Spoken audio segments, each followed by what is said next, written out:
বন্ধুরা, ফাল্গুনি রান্নাঘরে আপনাদের সবাইকে স্বাগত জানাই। আবারও চলে এলাম আপনাদের কাছে অন্য এক রেসিপি নিয়ে। তো আজকে আমি নিয়ে চলে এসেছি মুরগির মাংস। মুরগির মাংসটা একটু অন্যরকমভাবে রান্না করব। তো কীভাবে রান্না করব প্রথম থেকে শেষ অবধি পুরো ভিডিওটা দেখতে থাকুন আর আমার সাথে থাকুন।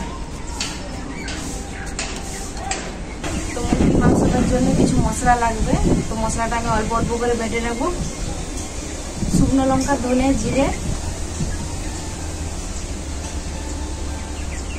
আর কয়টা কাঁচা লঙ্কা একসাথেই বেটে নেব।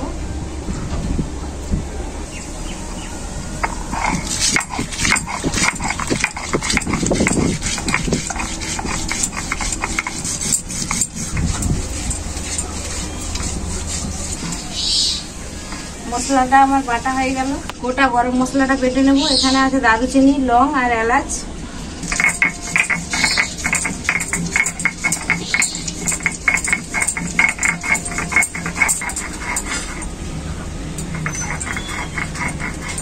গরম মশলাটা আমার খুব ভালো করে বাটা হয়ে গেল। মশলাগুলো তো আমার বাটাই হয়ে গেল। এখন মাংসটা আমি ম্যারিনেট করে নেব। মাংসটা ম্যারিনেট করার জন্য এইরকম সাইজের আলুটা কেটে নিয়েছি।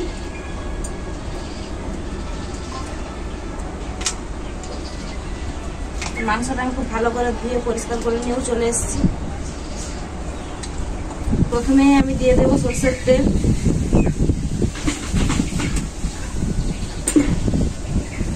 হলুদ গুঁড়ো, লবণ,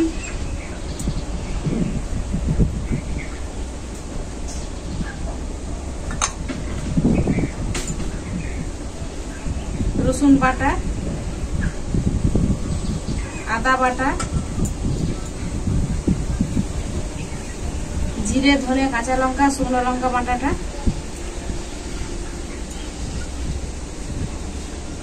টমেটো কুচি, পেঁয়াজ কুচি,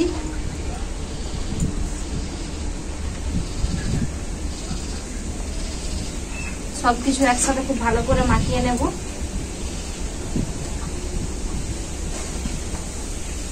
মাংসটা আমার খুব ভালো করে মাখা হয়ে গেছে। এখন আমি কিছুক্ষণ আধ ঘন্টার মতো ঢেকে রেখে দেবো।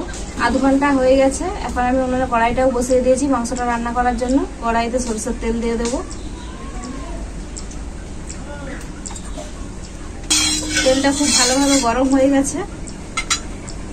এখন ম্যারিনেট করা মাংসটা দিয়ে দেবো আমি।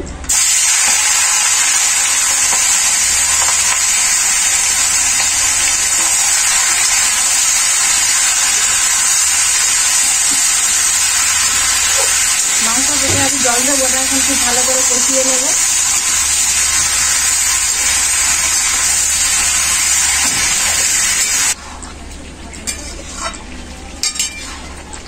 আমি মুরগি মাংসটাতে জল দেইনি, তবুও কতটা জল বেরিয়েছে।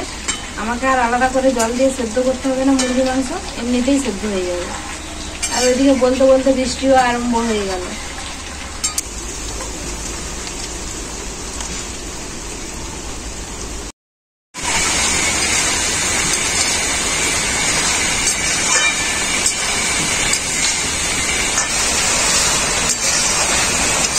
মাংসটার জলও শুকিয়ে গেছে আর কষানো খুব সুন্দর হয়েছে। দেখুন, দেখলেই বুঝতে পারবেন।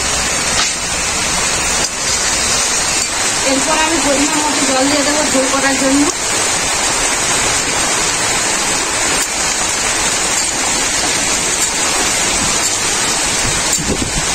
ঝোলটাকে খুব ভালো করে ফুটিয়ে নেবো, তারপরেই নামিয়ে নেবো।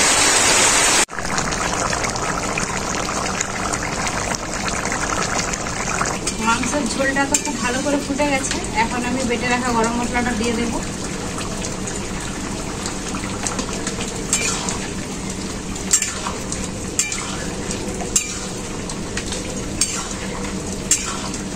গরম মশলাটা দেওয়ার পর আরেকটু মাংসের ঝোলটাকে ফুটিয়ে নেব ভালো করে। গরম মশলাটা দেওয়ার পর ঝোলটাকে কিছুক্ষণ ভালো করে ফুটিয়ে নিয়েছি। আর এখন মাংসের রেসিপিটা আমার পুরোপুরিভাবে রেডি। আমি নামিয়ে নেব।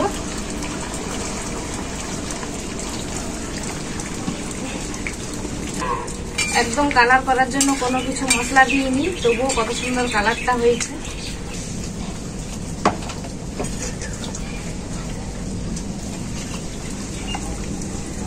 গরম গরম ভাত আর মাংসের ঝোলের মধ্যে।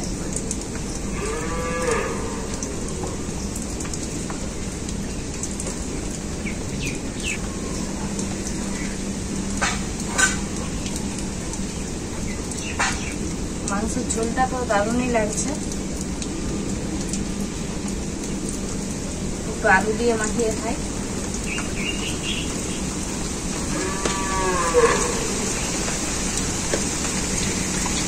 কার কার ভালো লাগে জানি না, কিন্তু আমার কিন্তু মাংসের ঝোলের আলুটা খেতে কিন্তু খুব ভালো লাগে। আর মাংসটাও দেখুন কত সুন্দর সেদ্ধ হয়ে গেছে, একদম গলে গেছে মনের মতো।